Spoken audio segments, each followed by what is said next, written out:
السلام علیکم ورحمۃ اللہ وبرکاتہ۔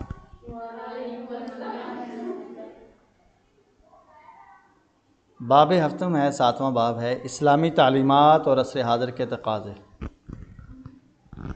اس میں پہلا سبق، دو ہی سبق ہیں اس کے اندر۔ پہلا سبق ہے خود اعتمادی و خود انحصاری۔ خود اعتمادی یعنی اپنی ذات کے اوپر بھروسہ ہونا، اور خود انحصاری کا مطلب کہ کسی چیز کے اندر، انحصار کا مطلب ہوتا ہے سمانا، موقوف کرنا۔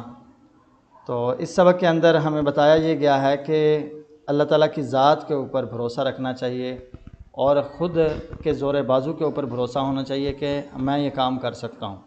اسی کی ترغیب دی ہے اسلام نے کہ دوسروں کی طرف نظر کرنے کے بجائے انسان سستی اور کاہلی کو چھوڑ کر خود کام کرے تو اللہ تعالیٰ اس کی مدد و نصرت فرماتا ہے۔ چلیں کرتے ہیں شروع۔ خود اعتمادی اور خود انحصاری کا لفظی معنی اپنے آپ پر اعتماد اور انحصار کرنا ہے۔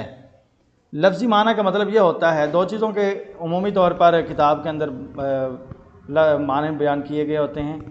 ایک تو لفظی معنی، لفظی معنی کا مطلب ڈکشنری کے اندر اس کا معنی کیا ہے، اور دوسرا اصطلاحی طور پر یہ کہا گیا شرعی اصطلاح میں یا اصطلاحی طور پر، یعنی اہل علم کی زبان کے اندر اس کا مطلب کیا بنتا ہے۔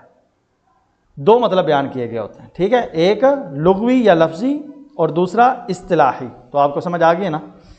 اصطلاحی طور پر اپنی صلاحیتوں کو پہچاننا، ان کا ادراک کرنا اور اپنی قوت و طاقت پر بھروسہ کرنا خود انحصاری کہلاتا ہے۔ خود اعتمادی اور خود انحصاری بہترین وصف کا نام ہے۔ جو بھی شخص بڑے کام انجام دینا چاہتا ہے اس میں اعتماد کا ہونا بہت ضروری ہے۔ اگر اپنی ذات کے اوپر اعتماد نہیں ہے تو ایک قدم بھی آپ نہیں آگے اٹھا سکتے۔ خود اعتمادی انسان کا وہ وصف اور طرز عمل ہے جو انسان کے لیے عظیم مقاصد کا حصول ممکن بنا دیتا ہے۔ خود اعتمادی اور خود انحصاری انسان کے اندیشوں، خوف اور شک کو دور کر کے انسان میں اعتماد اور امید پیدا کرتی ہیں، اور انسان کی جدوجہد، کوشش اور کامیابی کے امکانات کو روشن کر دیتی ہیں، جس سے کامیابی کی راہیں ہموار ہو جاتی ہیں۔ اسلام انسان کو جن اخلاق اور اوصاف کے اپنانے کی تلقین کرتا ہے ان میں عزم و ہمت، حوصلہ اور خود اعتمادی اور خود انحصاری سر فہرست ہیں۔ یعنی سب سے بنیادی چیزیں یہی ہیں۔ اگر آپ کے اندر خود اعتمادی ہوگی تو کامیابی کے زینوں تک اگر پہنچنا چاہتے ہیں تو اس کے لیے بہت ضروری ہے کہ آپ کے اندر اپنی ذات کے اوپر بھروسہ ہو، پورا یقین ہو۔ اسلام انسان کو کم ہمتی اور مشکلات سے بچنے کی تلقین کرتا ہے، اور انسان کو عزم و ہمت سے کام لینے اور اللہ تعالیٰ پر توکل کرنے کا درس دیتا ہے۔ ارشاد باری تعالیٰ ہے فَإِذَا عَزَمْتَ فَتَوَكَّلْ عَلَى اللَّهِ۔ ترجمہ، جب آپ کسی بات کا عزم کر لیں تو اللہ پر توکل کیجئے۔ ہاں جی، اللہ تعالیٰ کی ذات پر توکل کریں گے، بھروسہ کریں گے، اللہ آپ کا حامی و ناصر ہوگا، مدد کرے گا۔ اللہ تعالیٰ نے اہل علم کی قرآن مجید میں جو صفات ذکر کی ہیں ان میں ایک توکل علی اللہ بھی ہے۔ اہل ایمان پر جب مشکلات آتی ہیں تو وہ کم ہمت نہیں ہوتے، اللہ تعالیٰ کے علاوہ کسی اور کے خوف کا شکار نہیں ہوتے، بلکہ ہمت اور حوصلے سے مشکلات کا سامنا کرتے ہیں اور اپنے رب پر توکل کرتے ہیں۔ جیسا کہ کل ہی میں ایک بات سن رہا تھا، تو پیر نصیر الدین شاہ صاحب، وہ بندہ کہہ رہا تھا کہ میں نے ان سے کہا کہ کوئی کسی کام کے سلسلے میں انہوں نے مجھے کہا تھا، تو میں نے کہا کہ اللہ کی ذات پر اللہ کی ذات کی بڑی امید ہے، اللہ کی ذات سے کہ یہ کام ہو جائے گا۔ انہوں نے کہا اوے کلمہ پڑھ، تو کافر ہو گیا۔ تو میں نے کہا کیا کہہ دیا میں نے؟ انہوں نے کہا کہ اللہ کی ذات سے امید نہیں ہے، مومن کو اللہ کی ذات پر یقین ہونا چاہیے۔ امید تو بندہ دوسروں سے کرتا ہے، بندوں سے کرتا ہے، تو اللہ کی ذات پر ایک مسلمان کا یقین ہونا چاہیے، اور اتنا پختہ یقین نبی کریم صلی اللہ علیہ وسلم کی نبی کریم صلی اللہ علیہ وسلم نے ہمیں خود اعتمادی اور خود انحصاری کا درس دیا ہے۔ آپ صلی اللہ علیہ وسلم کی حیات طیبہ خود اعتمادی اور خود انحصاری کا اعلیٰ ترین نمونہ ہے۔ آپ صلی اللہ علیہ وسلم کو بے شمار مشکلات اور مصائب کا سامنا کرنا پڑا، لیکن بڑی سے بڑی رکاوٹ بھی آپ کے عزم و ہمت اور خود اعتمادی کو ختم نہ کر سکی اور آپ کو اپنے مقصد سے دور نہ کر سکی۔ آپ نے مشکل سے مشکل حالات میں بھی ہمت نہیں ہاری اور اپنی ذات پر اعتماد کرتے ہوئے تمام مشکلات کا بہادری سے مقابلہ کیا۔ غزوہ بدر ہو یا غزوہ احد، خندق ہو یا حنین، تمام غزوات میں نبی کریم صلی اللہ علیہ وسلم نے خود اعتمادی اور خود انحصاری سے کام لیتے ہوئے عزم و ہمت اور استقلال کے ساتھ میدان جنگ میں ڈٹ کر دشمنوں کا مقابلہ کیا، جس کے نتیجے میں اللہ تعالیٰ نے آپ کو فتح و کامرانی عطا فرمائی۔ نبی کریم صلی اللہ علیہ وسلم کی انفرادی اور اجتماعی زندگی ہمیں خود اعتمادی اور خود انحصاری سے بھرپور نظر آتی ہے۔ اس کا نتیجہ یہ ہے کہ نبی کریم صلی اللہ علیہ وسلم کی 53 سالہ 53 سال مکی اور 10 سالہ مدنی زندگی کا ہر لمحہ خود اعتمادی اور خود انحصاری کا مرقع نظر آتا ہے۔ عمومی تناظر میں جب عام انسانوں میں خود اعتمادی کا عنصر کا جائزہ لیا جائے تو یہ مقدس جذبہ بعض شخصیات میں تکبر جیسے منفی جذبات میں ملوث نظر آتا ہے۔ یعنی یہ نہیں ہے کہ خود اعتمادی ہو تو پھر اس کے بعد ذات کے اندر تکبر بھی نظر آ جائے کہ میں تو یہ کر سکتا ہوں، میرے لیے تو کوئی مشکل ہی کوئی نہیں ہے، ٹھیک ہے۔ ایک یہ خود اعتمادی جو ہے وہ تکبر کی صورت اختیار کر جائے، اس سے منع کیا گیا ہے۔ لیکن نبی کریم صلی اللہ علیہ وسلم کی خود اعتمادی میں عجز و انکسار کا پہلو نمایاں نظر آتا ہے۔ فتح مکہ کے موقع پر عالم یہ تھا کہ آپ اپنی اونٹنی قصواء پر سوار تھے اور آپ کا سر انور جھکا ہوا تھا اور سر پر سیاہ رنگ کا عمامہ باندھے ہوئے تھے، مگر رعب و دبدبہ قائم تھا۔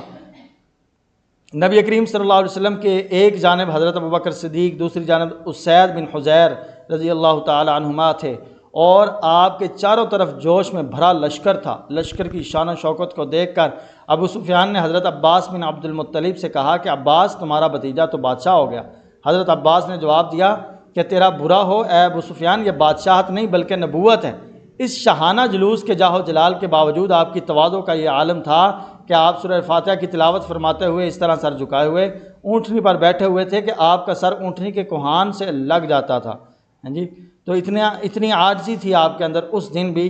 آج ہمارے دور میں دیکھیے کہ اگر کسی کے ساتھ کوئی 10-15 لوگ چلنا شروع ہو جاتے ہیں، جب وہ باہر نکلتا ہے راستے میں تو اس کے اندر ایک عجیب سا انا اور تکبر آنا شروع ہو جاتا ہے، غرور آنا شروع ہو جاتا ہے کہ میں بڑی چیز ہاں، تو میرے ورگا کوئی ہے ہی کوئی نہیں۔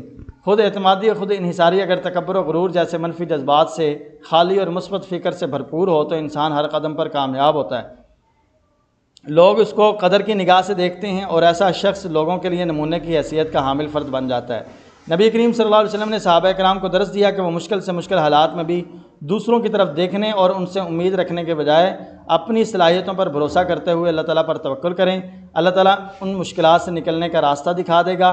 نبی کریم صلی اللہ علیہ وسلم نے ایک بھیک مانگنے والے شخص کو بلا کر اسے محنت اور زور بازو پر بھروسہ کرنے کا سبق دیا، اس کا سامان فروخت کروا کر اسے محنت اور زور بازو سے کما کر کھانے کی ترغیب دی۔ یہ ایک چھوٹا سا واقعہ ہے کہ ایک صحابی آئے تھے، یا رسول اللہ میرے پاس کھانے کو کچھ نہیں ہے۔ آپ نے فرمایا تیرے پاس کیا ہے؟ اس نے کہا کہ میرے پاس ایک پیالہ اور ایک میرے پاس کمبل ہے۔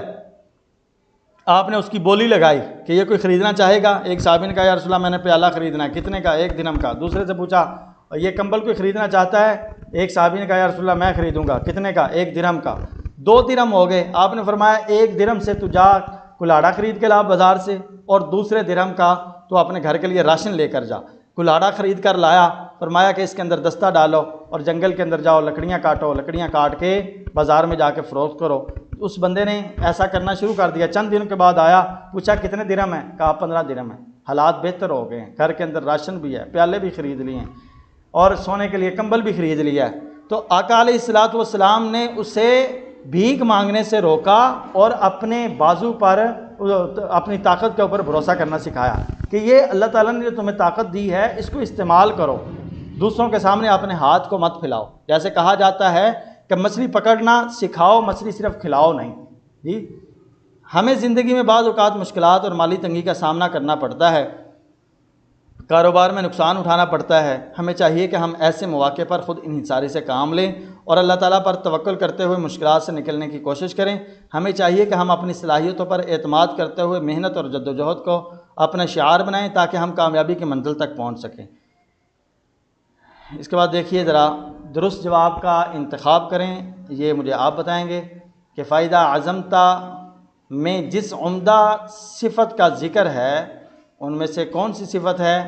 سچائی و دیانتداری، خود اعتمادی و خود انحصاری۔ دوسرے نمبر والا آپشن ہے، کون سا ہے؟ اللہ تعالیٰ نے خود اعتمادی اور خود انحصاری کے ساتھ تلقین کی ہے۔ نمبر 1 صبر و تحمل کو، عجز و انکسار کی، باہمی تعاون کی، اللہ تعالیٰ پر بھروسے کی۔ کون سا؟ اللہ تعالیٰ پر بھروسے کی۔ نمبر 3، انسان کو خود اعتمادی اور خود انحصاری کی وجہ سے پیدا ہونے والے تکبر سے بچاتا ہے، توکل بچاتا ہے، شاباش۔ چوتھا سوال ہے کہ انسان اپنے معاملات احسن طریقے سے انجام دے سکتا ہے مال و دولت سے، تعلقات کی بدولت، انصاف کی وجہ سے، یا خود اعتمادی کے سبب؟ یہ چوتھا اس کا جواب بنتا ہے۔ کسی بھی قوم کی اجتماعی عزت و آبرو کا سبب بنتی ہے تجارت، غربت، سیر و سیاحت یا خود اعتمادی؟ یہ اس کا آنسر ہے۔ آگے دیکھیے، خود مختصر جواب دیں۔ یہ سارے مختصر جو سوالات ہیں ان کے آنسر تقریباً پہلے صفحے پر ہی ہیں، 4 یہ سوال ہیں تو چاروں کے آنسر پہلے صفحے پر ہی ہیں۔ دیکھ لیجئے، پہلا سوال اس کا جواب یہاں سے شروع ہوتا ہے، خود اعتمادی اور خود انحصاری کا لفظی معنی اپنے آپ پر اعتماد اور انحصار کرنا، یہاں سے لے کر بھروسہ کرنا خود انحصاری کہلاتا ہے۔ دوسرے سوال کا جواب ہے خود اعتمادی اور خود انحصاری انسان کے اندیشوں یہاں سے لے کر ہموار ہو جاتی ہے۔ ہائی لائٹ کیا ہوا ہے میں نے، نشان لگائے ہوئے ہیں، اوپر نمبر بھی لکھے ہوئے ہیں۔ تیسرا، آیت کا ترجمہ پوچھا گیا تیسرے سوال میں، تو جب آپ کسی بات کا عزم کر لیں تو اللہ پر توکل کیجئے، اس آیت کا ترجمہ اس کا آنسر بنتا ہے تیسرے سوال کا۔ چوتھا سوال ہے اسلام انسان کو جن اخلاق اور اوصاف کے اپنانے کی تلقین کرتا ہے یہ یہاں سے لے کر درس دیتا ہے، یہاں تک چوتھے سوال کا جواب ہے۔ تو 2 اس کے تفصیلی سوال ہیں، 2 تفصیلی سوالات کے چھوٹے چھوٹے جواب ہیں۔ پہلا سوال ہے خود اعتمادی اور خود انحصاری سے متعلق نبی اکرم صلی اللہ علیہ وسلم کی سیرت طیبہ سے ایک مثال تحریر کریں، تو اس کا جواب یہ ہے، یہ دیکھ لیجئے صفحہ نمبر 97 سے بالکل شروع سے پہلی لائن سے شروع ہو رہا ہے اور یہ ختم ہو رہا ہے، آپ کا سر اونٹنی کے کوہان سے لگ جاتا تھا، یہاں تک۔ دوسرا سوال ہے خود اعتمادی و خود انحصاری کس طرح انسان کو ترقی یافتہ بناتی ہے، تو اس کا جواب یہاں سے شروع ہو رہا ہے، خود اعتمادی و خود انحصاری اگر تکبر و غرور جیسے منفی جذبات سے خالی اور مثبت فکر سے بھرپور ہو، یہاں سے لے کر تاکہ ہم کامیابی کی منزل تک پہنچ سکیں۔